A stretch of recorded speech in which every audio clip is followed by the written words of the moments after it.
Hello. Oh, I'm scared, and I love it. It feels good. I love your work. Thank you so much. It happens for me, and I believe it so much. English is not my first language, and sometimes when I hear people talk or movies or music, I don't really understand everything they say, but when you speak, I understand everything. Well, that's a credit to where you are vibrationally more than it is to the words that Esther is finding for us. It means you're in the receiving mode. It means that our sequential delivery is being received by you. It's good. For years, I've been, connecting to this kind of energy, and things are happening for me. It wasn't happening. Like I can say I went from nada to Prada, for example. And even when I wasn't there, I was thinking, I was keeping listening to that. Things are working out for me no matter what. Yes. Like, when you order food in the restaurant and it takes forever, and then you go to the bathroom and they come back and the food is there. So I was like, this doesn't feel good. I want to go hang out somewhere else. I want to think something else because this is hurting me. So I keep doing that kind of stuff and that kind of stuff. Here's the thing that we really want you to hear. Don't ask yourself to unnaturally feel a way that the circumstances don't match. We're not asking you to be in an unpleasant situation and feel pleasant about the unpleasant situation. It's like, okay, it sucks, but I'm okay. I'm like, what I do is like, I have these really nice sneakers and they taking me everywhere and they're so comfortable. Stuff like that. They're little, but they help me to shift. Well, that really is the answer, isn't it? To find something to focus upon that allows you connection.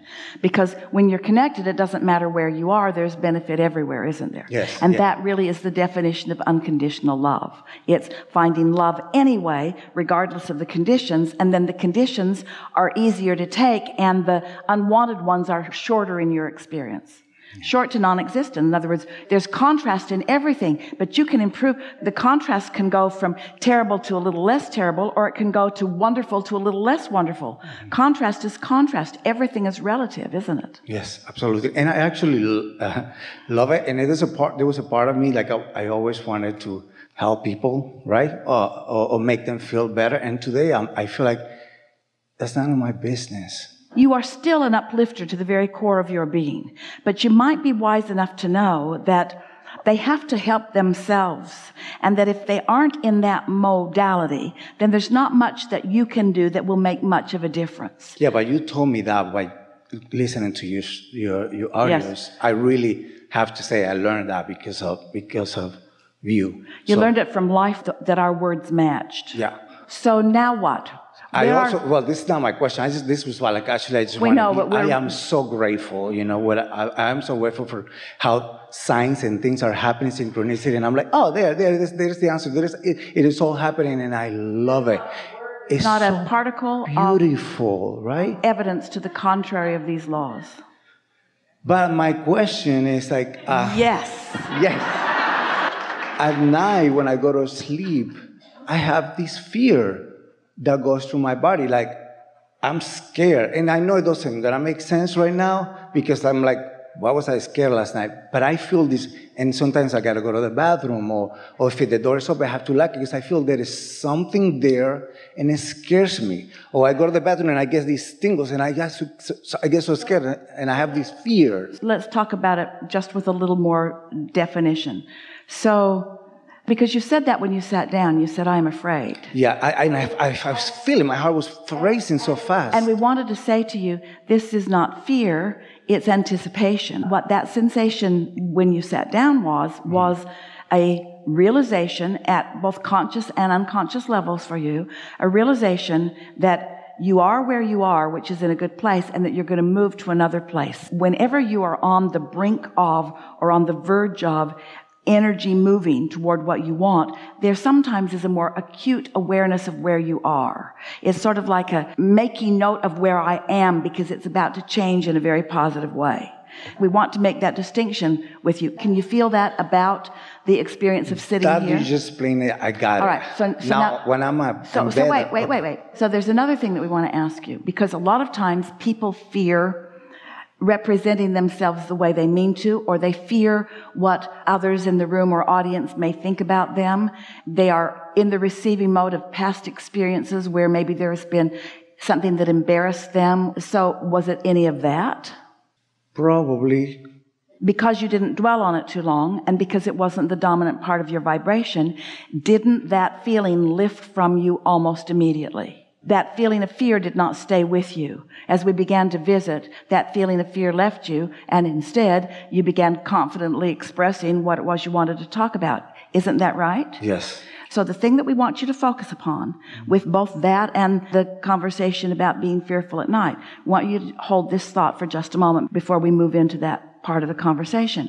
Energy is in motion, and you are eternally, always, always, always, from your non-physical and your physical perspective, all of us are always moving forward. So there is always this relationship between where we are and where we're going.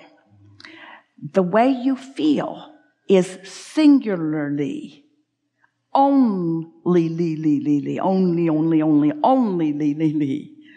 We're trying to make it harder for you to understand us because we're making up words. It's only about whether you're looking toward where you're going or whether you're looking at where you're moving from. That's what those emotions are mostly about.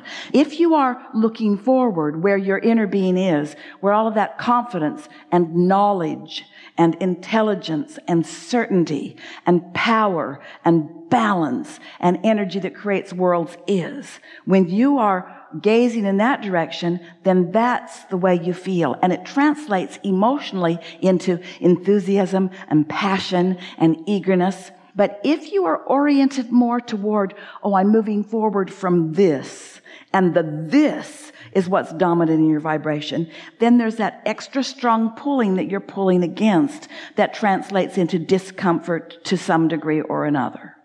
So now think about it. Think about how these two subjects are very much the same.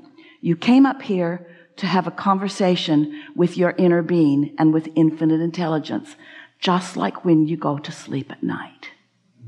Because when you go to sleep at night, that's exactly what happens. You release your consciousness of anything that might be bothering you, and you move into the energy of who you really are. Now, whether you remember it when you wake in the morning, that's a whole other conversation for a whole other day and a whole other book. But can you feel that when you slumber, you really release resistance? But there's something about you that, just like when you came up here, you're evaluating with too much fervor where you stand in the midst of that motion forward. Do you acknowledge that when you sleep, that momentum subsides? The momentum what? Momentum subsides. Your physical senses aren't aware of what's going on, and so your energy does move. And so what we're talking about is you are aware of energy movement, and sometimes you cling to what is because you're not quite trusting of where that energy is moving to. Do you meditate? Every day. Have you ever experienced an out-of-body experience? I have, yes. We're asking all of you this. Have you ever been on what felt like that verge of an out-of-body experience? What? The verge of it, where you can feel yourself almost ready to go? Yes. Have you? But you're not quite going? And there's a part of you that's not really sure if you want to go because there's so much unknown in it. It's the same sort of thing. It's a lack of trust based upon a lack of knowledge of how secure you really are in terms of the greater scheme of things. You just describe everything right now. Yeah. That's good. Yeah, pretty much. Very well. That's really good. Enough? No, why?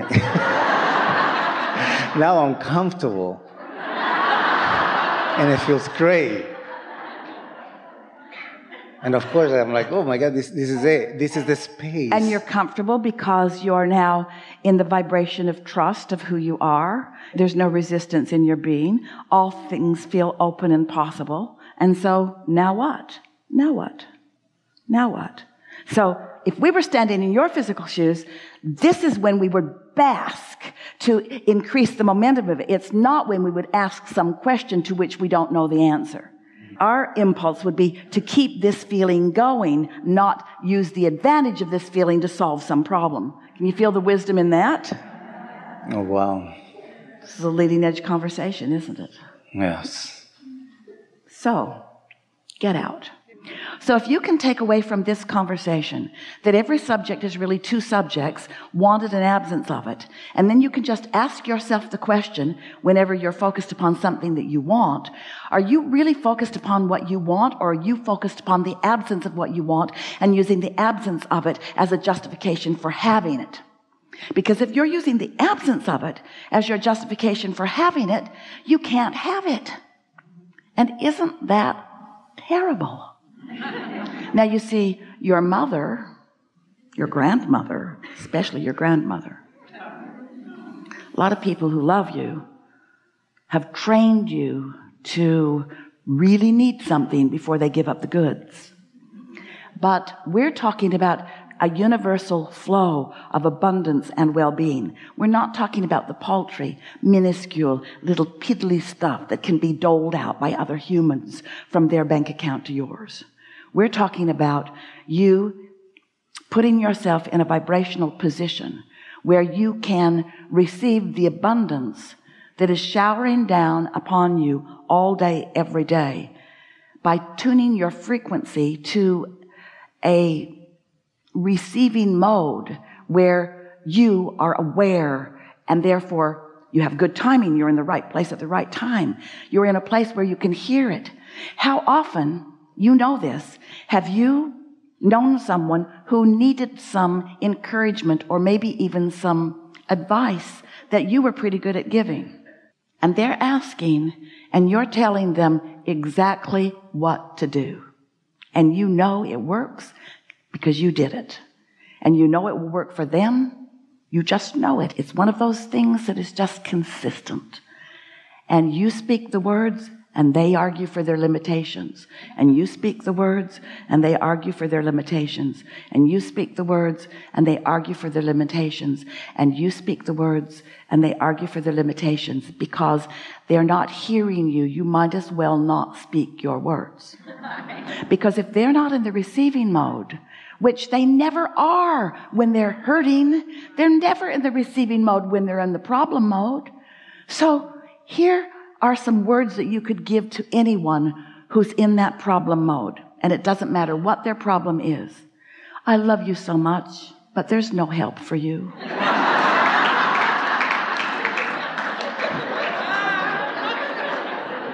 And so, dear heart, I think I will stop wasting my time by trying to talk you off the ledge. And I'll just let you go over the ledge. Because there's something about you going over the ledge that might get your attention. Oh, that's too harsh. Let's start again. Dear heart, I love you so much, but nothing that I can say right now is going to be of any benefit to you because you don't have your ears on. You can't hear what I'm saying. In fact, the fact that I know the answer to your problem makes you not really even like me that much. I can feel resentment coming up all around this conversation because you think I'm a know-it-all because I do know it all. And if you were in the vibrational vicinity, you would know that I know it all and you would listen. But in the very dysfunctional state of being that I find you in, maybe we could say that better. Anyway, we're making a strong point with you that whether it's them or whether it's you, if you're not in the receiving mode, then there is really no point in offering words to try to fix it, because words really don't teach anyway. It's life experience that teaches. But if you have an understanding of what the receiving mode is anyway, in other words, when we talk about the receiving mode, when we speak of the receiving mode, what we're really talking about is you being in a place where you can hear or sense or know or receive guidance from your broader perspective. But in order for you to even begin listening for that, you've got to understand that there is guidance coming to you that you have access to and that you are worthy of.